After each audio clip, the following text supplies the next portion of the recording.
दोस्तों, आज की ये मूवी आप में से कई लोगों की आंखें खोलने वाली है। इस मूवी को मेरी एक लेडी फ्रेंड ने सजेस्ट किया था और चैनल पर एक्सप्लेन करने की रिक्वेस्ट भी की थी। खैर, मैंने कल इस मूवी को देखा और इसका एक एक सीन मेरे दिमाग में इस तरह घर कर गया कि मैं उसके बाद अपने घर की हर एक्टिविटी को ध्यान से ऑब्जर्व करने लगा। और अगर आप भी आज की इस वीडियो को ध्यान से देखेंगे तो आपको भी कुछ ऐसा ही फील होगा। इसीलिए मेरी रिक्वेस्ट है कि इस मूवी को लास्ट तक जरूर देखना, लेकिन उससे पहले लाइक अभी कर देना ताकि ये वीडियो ज्यादा से ज्यादा लोगों तक जा सके। इस मूवी की IMDb रेटिंग है 8.1। तो चलिए दोस्तों, अब शुरू करते हैं आज की ये एक्सप्लेनेशन। तो मूवी की शुरुआत में हमें निमिषा नाम की एक लड़की को दिखाया जाता है जो किसी डांस क्लास में जाकर डांस सीख रही होती है। निमिषा को देखकर लगता है कि उसे डांस का बहुत शौक है, क्योंकि सीखते वक्त वो बहुत ज्यादा डेडिकेटेड होती है। अब कुछ दिनों बाद हम सूरज नाम के लड़के को अपनी फैमिली के साथ देखते हैं जो निमिषा के घर उसको देखने के लिए आती है। अब इस बीच दोनों लड़का और लड़की एक दूसरे को पसंद कर लेते हैं और दोनों की फैमिलीज के बीच अच्छी खासी बातचीत होकर शादी पक्की कर दी जाती है। फिर कुछ महीनों बाद ही दोनों की शादी भी हो जाती है और उस वक्त निमिषा का उसके ससुराल में बहुत अच्छा स्वागत भी किया जाता है। इस बीच एक बहुत अच्छा सा मैसेज भी हम लोगों को दिखाया जाता है।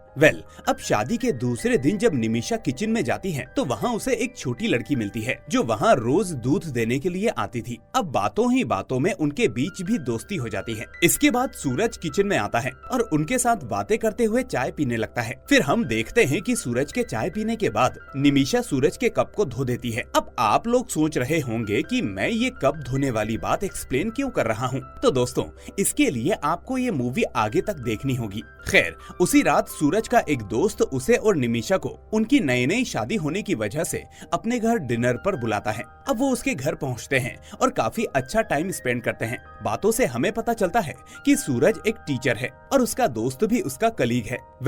अब डिनर के बाद निमिषा और सूरज वापस अपने घर आ जाते हैं। घर आते ही निमिषा देखती है कि उसकी सास अकेले किचन में काम कर रही है, इसीलिए वो सीधे किचन में अपनी सास की मदद करने के लिए चली जाती है। लेकिन उसके आते ही सास कहती है कि नहीं बेटी, तुम आराम करो, तुम आज थक गई होंगी। 2 दिन पहले शादी हुई है और अब आज बाहर जाने से तुमको थकान हो गई होगी, इसीलिए मैं इस काम को समेट लेती हूँ। वैसे भी मुझे शुरू से ये सब अकेले करने की आदत है। अब निमिषा फिर भी उन्हें इंसिस्ट करती है, लेकिन जब वो नहीं मानती तो आखिर में निमिषा वहाँ से चली जाती है। उसके जाने के बाद उसकी सास किचन का सारा काम करने लगती है। किचन का काम करके वो दूसरे कामों में लग जाती है, यानी तब से लेकर सोने तक वो घर के काम में ही लगी रहती है और सारा काम खत्म करने के बाद ही अपने कमरे में सोने के लिए आती है। इसके बाद हम देखते हैं कि अगली सुबह निमिषा का ससुर सुरेश पेपर पढ़ रहा होता है और उसकी बीवी उसके लिए टूथब्रश पर टूथपेस्ट लगा कर देती है और ये सब उसकी बीवी का रोज का काम होता है, यानी सुरेश अपने इस काम को भी नहीं कर सकता। हम इसके बाद निमिषा को देखते हैं जो किचन में खाने की तैयारी कर रही होती है, जहाँ साथ में उसकी सास भी किचन के बाकी काम निपटा रही होती है। इस बीच जब सूरज जागता है तो वो उठकर सीधा योग करने लगता है। इसके बाद जब सभी नाश्ता करने के लिए टेबल पर बैठते हैं तो घर के सिस्टम के हिसाब से पहले औरतों को खाना परोसना होता है और आदमियों को खाना खिलाना होता है। अब निमिषा देखती है कि उसकी सास खुद खाना ना खाकर पहले ससुर जी को खिला रही होती है, इसीलिए वो भी यही दोहराती है और खुद खाना ना खाकर सूरज को खाना खिलाती है। इसके बाद जब घर के दोनों आदमी खाना खा लेते हैं तो निमिषा की सास खाना खाने बैठती है और निमिषा से भी खाना खाने को कहती है। निमिषा देखती है कि खाने की टेबल काफी गंदी हो चुकी है, पर फिर भी वो अपनी सास के कहने पर खाने बैठ जाती है। लेकिन फिर वो देखती है कि उसकी सास अपने हस्बैंड की झूठी थाली में ही अपना खाना परोस रही है और खा रही है। ये देखकर निमिषा को थोड़ा अजीब लगता है, लेकिन फिर भी वो कुछ नहीं पूछती और चुपचाप अपने लिए दूसरी प्लेट में खाना लगाकर खाने लगती है, यानी वो सूरज की झूठी थाली में खाना नहीं खाती। फिर खाना खाने के बाद जब सूरज बाहर कहीं जाने वाला होता है तो वो अपनी बीवी को आवाज देता है। सूरज की आवाज सुनते ही उसकी बीवी फौरन उसकी चप्पलें लाकर सामने रख देती है। अब अगले दिन हम सूरज की बहन को देखते हैं जिसकी शादी हो चुकी है और वो प्रेग्नेंट भी है। आज वो अपनी माँ को कॉल करके कहती है कि माँ, मेरा 7वां महीना शुरू हो गया है, अब तुमको यहाँ आना होगा। लेकिन सूरज की माँ कहती है कि बेटा, अभी तो सूरज की शादी हुई है, कुछ ही दिन बीते हैं, इतनी जल्दी मैं कैसे आ सकती हूँ, बहू के ऊपर काम का लोड आ जाएगा। पर फिर भी उसकी बेटी जिद करती है तो निमिषा अपनी सास से कहती है कि माँ आप चले जाइए, दीदी को इस वक्त आपकी जरूरत है, मैं यहाँ काम संभाल लूंगी। तो इस तरह निमिषा की सास अगले ही दिन सारा सामान पैक करके अपनी बेटी के पास रवाना हो जाती है और यहीं से मूवी की असली कहानी शुरू होती है। अब अगले दिन निमिषा अपने ससुर सुरेश के लिए चाय लेकर जाती है, पर चाय देखकर सुरेश कहता है कि अरे बेटा, मैं चाय से पहले हर रोज ब्रश करता हूँ, तुम्हारी सासू जी मुझे चाय से पहले ब्रश पर पेस्ट लगाकर देकर जाती है। तो ये सुनकर निमिषा चाय वापस ले जाती है और सुरेश को ब्रश में पेस्ट लगाकर दे जाती है। इसके बाद वो अकेले किचन में जाकर सुरेश और सूरज के लिए नाश्ता तैयार करने लगती है। फिर नाश्ता करते वक्त सुरेश निमिषा से पूछता है, बेटा तुमने ये चटनी पत्थर पर नहीं पीसी? तो निमिषा कहती है कि नहीं पापा, मैंने इसको मिक्सर में पीसा है। तो ये सुनकर सुरेश कहता है, ठीक है बेटा, कोई प्रॉब्लम नहीं, तुम अपने आप को तकलीफ मत दो। यानी वो इशारों में ताना मारते हुए कहता है कि उसे अपने हाथों से चटनी पीसनी चाहिए। इस बीच सूरज कुछ भी नहीं कहता, बस चुपचाप खाने में लगा होता है। फिर नाश्ता खत्म होने के बाद निमिषा देखती है कि डाइनिंग टेबल बहुत गंदा हो चुका है। अब एक तो उसे पहले से ही गंदगी से एलर्जी होती है, ऊपर से यहाँ पर उसे हर जगह गंदगी नजर आती है, इसीलिए वो बार बार सब कुछ साफ करने लगती है और इसमें उसका काफी टाइम निकल जाता है। इसके बाद वो लंच बनाने लगती है। फिर लंच खाते वक्त सुरेश निमिषा से पूछता है, बेटा क्या तुमने ये चावल कुकर में बनाए हैं क्या? तो निमिषा कहती है, हाँ पापा। तो सुरेश कहता है, अरे बेटा कुकर में मत बनाया करो, हमारे घर में लकड़ियों के चूल्हे पर चावल बनते हैं, क्या तुमने अपनी सास को नहीं देखा?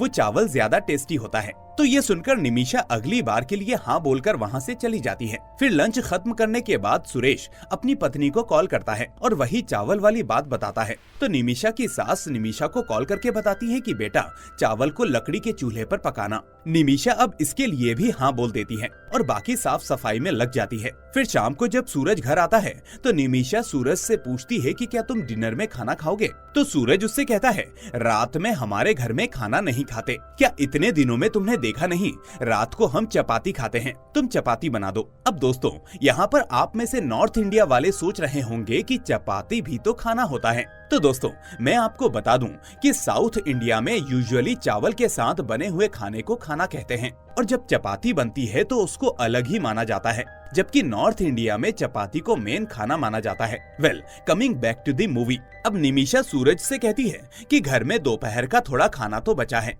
तो हम उसे गर्म करके खा लेते हैं, पर सूरज कहता है तो क्या हुआ, उसे फेंक दो, लेकिन चपाती ही बनाओ। तो इस तरह रात को निमिषा सूरज के कहने पर ही चपाती बनाती है। फिर जब वो किचन में आती है तो वहाँ बहुत सारे गंदे बर्तन पड़े होते हैं, तो बेचारी अकेले ही सारे काम करने लगती है। यहाँ पर हर एक सीन बहुत डिटेल में दिखाया गया है। इस वीडियो को देख रही हाउसवाइफ से इस चीज को बहुत ही अच्छे से समझ पाएंगी कि निमिषा इस वक्त क्या फील कर रही होगी, क्योंकि एक काम खत्म करो तो दूसरा काम तैयार रहता है। वेल अब सारा काम खत्म करने के बाद जब निमिषा रात को सूरज के पास जाती है तो सूरज बिना कुछ बातें किए और ना कुछ पूछे उसके साथ इंटीमेट होने लगता है। फिर हर सुबह की तरह वो दूध वाली लड़की फिर से आकर निमिषा को दूध देकर जाती है। अब दोपहर में जब निमिषा लकड़ियों के चूल्हे पर खाना बनाती है तो इस बीच वो देखती है कि किचन का पाइप लीक कर रहा है, जिसका गंदा पानी पूरे किचन में फैल जाता है। तो वो पहले उसके नीचे एक छोटी सी बाल्टी रखती है और फिर पुराने कपड़े से किचन को साफ करने लगती है और इसके बाद वो वॉशिंग मशीन में अपने घर वालों के कपड़े धोने लगती है। तभी वहाँ उसे सुरेश देख लेता है और कहता है, बेटा मेरे कपड़े वॉशिंग मशीन में मत डालो, उसमें वो जल्दी खराब हो जाते हैं, मैं खुद धो लूंगा, तुम रहने दो। तो ये सुनकर निमिषा अपने हाथों से कपड़े धोने का फैसला करती है। फिर शाम को जब सूरज घर आता है तो निमिषा उससे प्लम्बर के बारे में पूछती है कि मैंने आपसे कहा था कि किचन का पाइप लीक कर रहा है तो उसके लिए प्लम्बर भेज देना। तो ये सुनकर सूरज कहता है कि अरे यार मैं तो भूल ही गया, चलो कोई बात नहीं, मैं कल भिजवाता हूँ। फिर रात को डिनर के बाद फिर से बहुत सारे गंदे बर्तन जमा हो जाते हैं, जिनको निमिषा एक एक करके साफ करने लगती है। ऊपर से गंदे पानी के लीकेज की वजह से किचन में स्मेल होती है, जिससे उसे बहुत तकलीफ भी होती है। अब इस बीच मैंने एक बात नोटिस की कि इस घर के मर्द एक बार भी किचन में कदम नहीं रखते। हाँ, शादी के पहले दिन सूरज ने रखा था, लेकिन उसके बाद नहीं। फिर जब रात को निमिषा और सूरज पास होते हैं तो पूरे दिन की सेम एक्टिविटी होने की वजह से निमिषा को उस वक्त भी दिमाग में गंदगी का ही एहसास हो रहा होता है। खैर अब अगले दिन वो सूरज को बताती है कि उसे पीरियड्स आए हुए हैं। तो अब हमें पता चलता है कि इस घर में एक और नियम भी है कि जिस लड़की को पीरियड्स होते हैं उसे अपवित्र माना जाता है और उसे खाना बनाने की अनुमति नहीं होती। उसे इस बीच एक कमरे में बंद कर दिया जाता है और उसका खाना पहनना सब कुछ सबसे अलग होता है। खैर, अब ये पता चलने के बाद सुरेश उषा नाम की एक काम वाली बाई को बुलाता है जो इन 7 दिनों तक घर का काम करेगी। उषा अब घर आकर सारा काम करने लगती है, लेकिन उसको अकेले काम करते देख निमिषा भी उसकी हेल्प कराने लगती है। अब काम के बीच दोनों में हंसी मजाक होने लगता है। तो तभी बातों ही बातों में उषा निमिषा से कहती है, मैं इन सब चीजों को नहीं मानती, क्योंकि हमारे पूर्वजों ने तो कभी नहीं कहा कि जिस लड़की को पीरियड्स होते हैं वो अछूत मानी जाती है। इसलिए जब मुझे पीरियड्स होते हैं तो मैं किसी को नहीं बताती, क्योंकि अगर मैं घर का काम नहीं करूंगी तो मेरे बच्चे और पति को खाना कौन खिलाएगा। इसीलिए मैं खुद से ही काम करती रहती हूँ। तो इस तरह उषा 7 दिन तक घर के काम करती है और फिर पीरियड्स खत्म होने के बाद निमिषा फिर से जंग के मैदान में उतर जाती है, यानी फिर से किचन में आ जाती है। लेकिन यहाँ आकर वो देखती है कि किचन का पाइप अभी भी लीक कर रहा है, यानी बीते हफ्ते में सूरज ने उसे ठीक नहीं करवाया। तो इस तरह वो मजबूरी में आज भी उस गंदे पानी को साफ करने लगती है। फिर नाश्ता करते वक्त निमिषा अपने ससुर के सामने ही सूरज से कहती है कि वो नौकरी के लिए अप्लाई करना चाहती है। तो सुरेश पूछता है कि किस तरह की नौकरी की बात कर रही हो बेटा। तो निमिषा कहती है कि पापा, मैं डांस टीचर की जॉब के लिए अप्लाई करना चाहती हूँ। अब ये सुनकर सुरेश कहता है, देखो बेटा, ये सब हमारे घर में नहीं चलेगा। हमारे घर की औरतें ये नहीं करती, वो बस घर संभालती हैं, यही सबसे बड़ा काम है। अब ये सुनकर बेचारी निमिषा थोड़ी मायूस हो जाती है। फिर उसको ऐसा देखकर सूरज उसे दिलासा देते हुए कहता है, तुम फिक्र मत करो, हम बाद में इस पर बात करेंगे, फिलहाल तुम पापा की बातों को इग्नोर करो। ये सुनकर निमिषा थोड़ा ठीक फील करने लगती है कि उसके हस्बैंड को उसकी फीलिंग्स की कद्र है। अब थोड़ी देर बाद निमिषा अपनी सास को कॉल करके उनका हालचाल पूछती है और फिर बातों ही बातों में उनको बताती है कि वो नौकरी के लिए अप्लाई करना चाहती है। तो उसकी सास उससे कहती है, बेटा तुम अप्लाई करो, लेकिन किसी को मत बताना, सिलेक्ट होना या ना होना बात की बात है, वो तब देखेंगे। अब एक दिन निमिषा और सूरज खाना खाने के लिए बाहर जाते हैं। तो खाने के दौरान निमिषा देखती है कि सूरज यहाँ पर उस तरह खाना नहीं खा रहा जैसे वो घर पर खाता है, यानी होटल में वो बहुत ही अच्छे से और मैनर्स के साथ खाना खा रहा होता है। तो ये सब देखकर निमिषा उससे कहती है कि अरे तुम तो अच्छे से खाना खाते हो, फिर घर पर ऐसे क्यों नहीं खाते। अब वो ये बात सिंपल जेस्चर्स के साथ कहती है, लेकिन सूरज को ये बात गलत लगती है। उसको ये सुनकर गुस्सा आ जाता है और वो कहता है कि घर में मेरे टेबल मैनर्स ठीक नहीं है क्या? मेरा घर, मेरी मर्जी, मेरी कन्वीनियंस, इसमें तुम्हें क्या प्रॉब्लम है? इस तरह वो निमिषा को डांटने लगता है और फिर दोनों घर आ जाते हैं। वो देखती है कि सूरज घर आने तक भी उससे बात नहीं कर रहा होता। फिर बेडरूम में आने के बाद वो उससे कहती है कि मैंने आपसे ऐसा क्या कह दिया कि आप मुझसे नाराज हो गए। तो सूरज जवाब देता है, तुम्हारी बात नाराज करने वाली ही थी, तुम अगर उसी वक्त मुझसे सॉरी कह देती तो मुझे शायद इतना गुस्सा नहीं आता। अब ये सुनकर निमिषा थोड़ी देर तक सोचती है कि उसे सूरज को सॉरी कहना चाहिए या नहीं, लेकिन फिर थोड़ी देर बाद वो हिम्मत जुटाकर सूरज को सॉरी कह देती है। उससे सॉरी सुनते ही अब सूरज के चेहरे पर मुस्कान आ जाती है और वो उससे प्यार से बातें करने लगता है। फिर दूसरे दिन जब सूरज अपने स्कूल जा रहा होता है तो निमिषा उसे बुलाकर कहती है कि तुम प्लम्बर को बुला लो, किचन में बहुत गंदगी फैल रही है। तो ये सुनकर सूरज उससे कहता है, तुमको तो गंदगी से बहुत प्रॉब्लम है, वो मुझे कल रात ही पता चल गया था। अब सूरज की ये बातें निमिषा के पल्ले नहीं पड़ती कि वो पॉजिटिव सेंस में बोल रहा है या नेगेटिव सेंस में।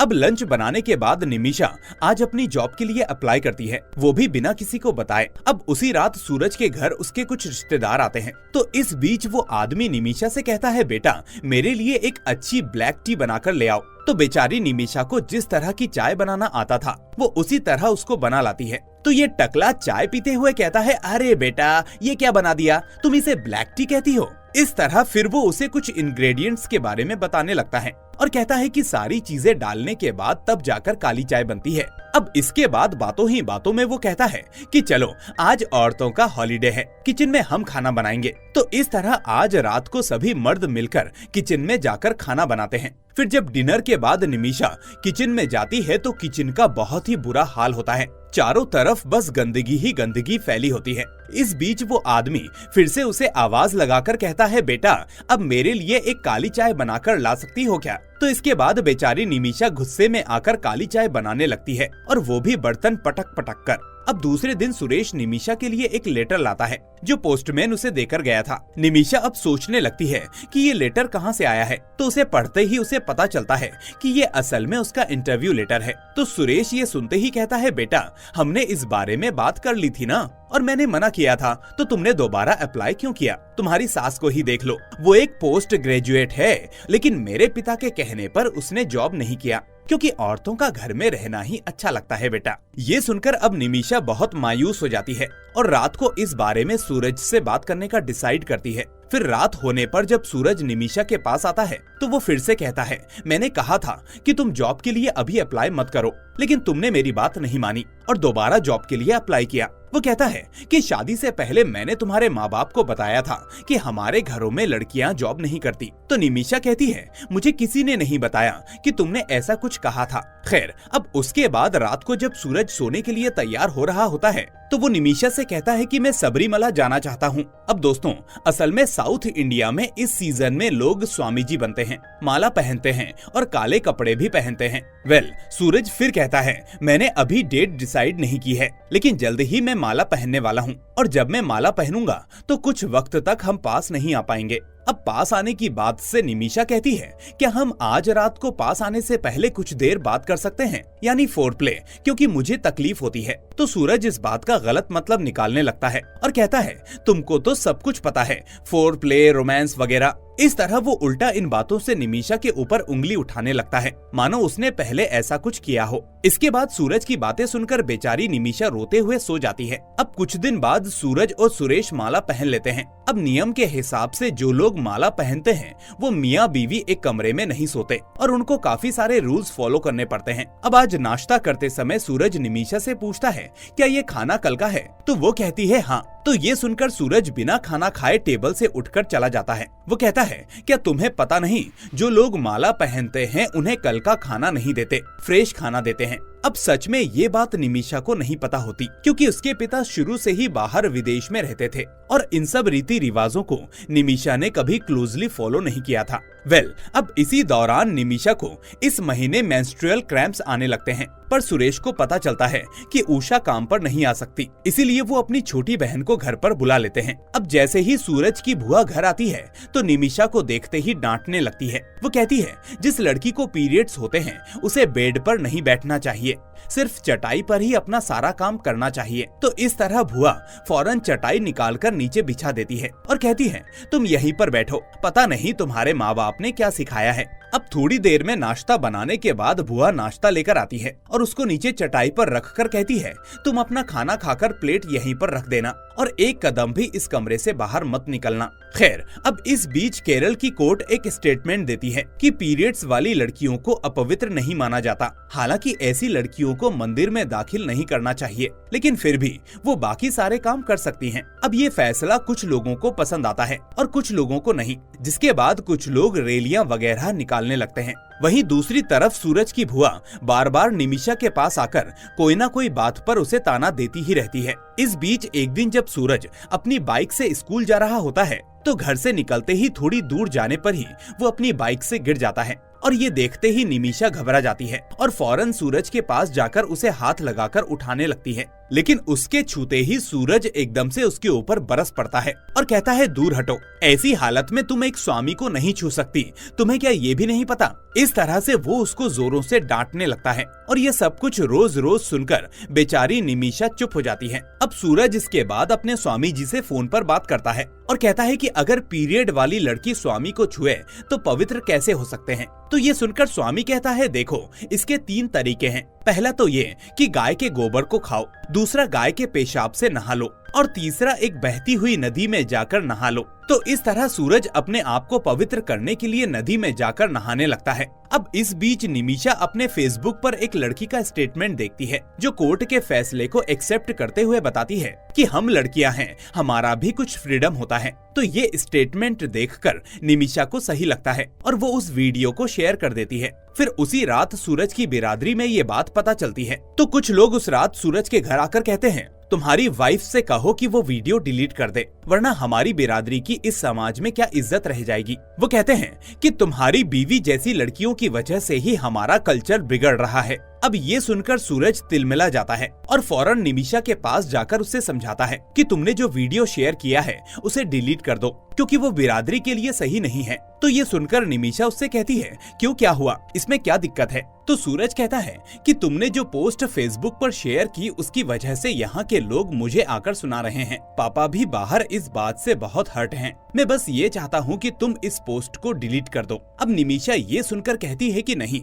मैं इस पोस्ट को डिलीट नहीं करूंगी, क्योंकि जो फैसला आया है वो मुझे ठीक लगता है और कोई मुझ पर इन चीजों को थोप नहीं सकता। इसलिए तुम्हें जो करना है कर लो, लेकिन मैं इस पोस्ट को डिलीट नहीं करने वाली। और वैसे भी तुमने तो अभी माला पहन रखी है, तुम अंदर नहीं आ सकते और मेरा फोन नहीं ले सकते। अब सूरज उसके पास नहीं जा सकता था, इसीलिए वो फ्रस्ट्रेट होकर वहाँ से वापस बाहर चला जाता है। फिर अगले दिन कुछ स्वामी जी सूरज के घर आते हैं कुछ पूजा वगैरह करने के लिए। इस बीच जब किचन में वो बच्ची दूध देने के लिए आती है तो निमिषा उससे कहती है, बेटा तुम बाहर से इस दरवाजे को लॉक कर दो। इसके थोड़ी देर बाद सूरज अब निमिषा को आवाज लगाता है कि हमारे लिए चाय बनाकर ले आओ। तो ये सुनकर निमिषा को बहुत गुस्सा आता है और वो सोचने लगती है कि किस तरह से इसका बदला लिया जाए। उसे लगता था कि शायद सूरज को सारी चीजों का फर्क पड़ेगा और खुद को बदल लेगा, लेकिन अब ये सब निमिषा को पूरी तरह से फ्रस्ट्रेट कर चुका था, इसीलिए एक एक पल अब उसको भारी पड़ रहा होता है। फिर बहुत देर हो जाती है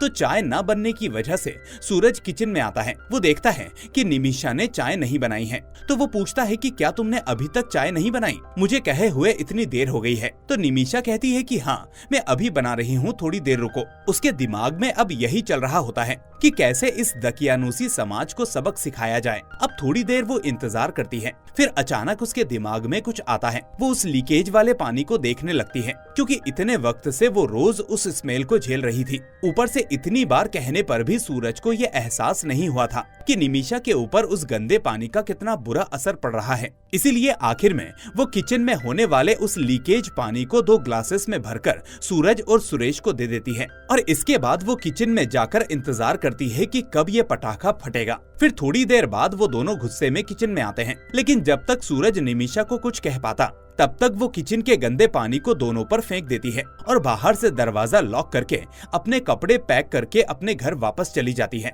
फिर घर में आने के बाद निमिषा की माँ उसे समझाने लगती है कि तुमको ऐसा नहीं करना चाहिए था और इस तरह वहाँ से नहीं आना चाहिए था। चलो मैं तुम्हें वापस छोड़कर आती हूँ और उन लोगों से बात भी कराती हूँ। पर तभी सेम मोमेंट पर निमिषा का छोटा भाई घर आता है और अपनी बहन से पानी मांगने लगता है। तो ये देखकर अब निमिषा को बहुत गुस्सा आता है और वो गुस्से में कहती है कि क्या तुम अपने हाथों से पानी नहीं पी सकते? ये काम भी हम औरतें करेंगी। सच है, हम माँ बाप ही अपने बच्चों को शुरू से ऐसी चीजें सिखा देते हैं जो बाद में सुई की तरह चुभती रहती है। और दोस्तों, ये सच भी है।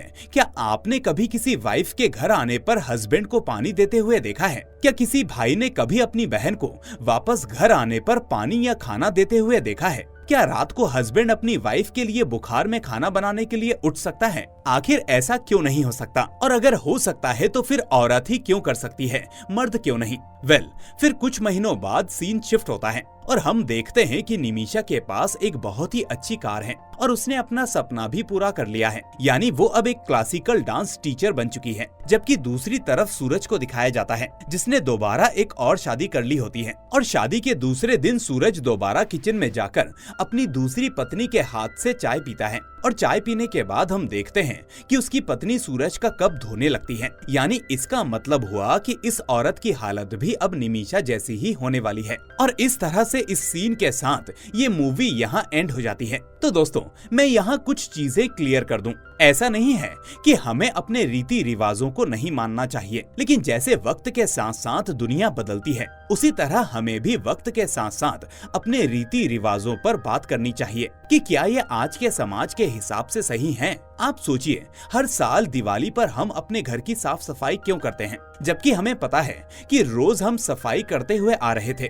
लेकिन वक्त के साथ साथ कुछ चीजें ऐसी होती हैं जो धूल खाकर बेकार हो जाती हैं और उन्हें फेंकना पड़ता है। उसी तरह कई रीति रिवाज एक वक्त के बाद रीति से कुरीति में बदल जाते हैं। इसीलिए उनको समय पर बदलना और त्यागना ही जरूरी है। मैं किसी एक धर्म की बात नहीं कर रहा, ये चीज हर धर्म में है। पहले सभी धर्मों में छोटी बच्चियों की शादी होती थी, लेकिन अब धीरे धीरे वो बंद किया गया। जरा सोच कर देखिए, अगर हर लेडी ऐसे ही अपने मेंस्ट्रुअल टाइम में खाना ना बनाए, किसी को ना छुए, तो जो लाइबिलिटीज उसकी हैं, उनको पूरा कौन करेगा? इस समाज ने ये सब तो थोप दिया औरत पर, लेकिन इसका अल्टरनेट नहीं दिया। जैसे अगर महिला ऐसे वक्त में कुछ नहीं कर सकती, तो फिर उसके बदले हस्बैंड को सब कुछ करना चाहिए था, लेकिन ऐसा तो हुआ नहीं। इसीलिए दोस्तों, अपने आसपास नजर घुमाइए, चारों तरफ बहुत कुछ है जिसमें बदलाव की जरूरत है। लेकिन एक बात और याद रखना, इस बदलाव के चक्कर में अपने संस्कारों और संस्कृति को मत भूल जाना। बस यही मैं आप सबसे कहते हुए इस वीडियो को यहीं एंड करना चाहता हूँ। इस वीडियो को लाइक करके अपने सभी फीमेल फ्रेंड्स को भेजिए और उनसे इंसिस्ट कीजिए कि वो भी दूसरों को भेजें। साथ ही हमारे चैनल को सब्सक्राइब करके नोटिफिकेशन बेल को भी दबा दीजिए। जो लोग इससे गुजर चुके हैं वो कमेंट जरूर करना, मैं आपके कमेंट्स का जवाब जरूर दूंगा। तो दोस्तों, मिलते हैं अब अगली ऐसी ही वीडियो में। टिल देन अपना और अपनों का ख्याल रखिए एंड थैंक्स फॉर वॉचिंग।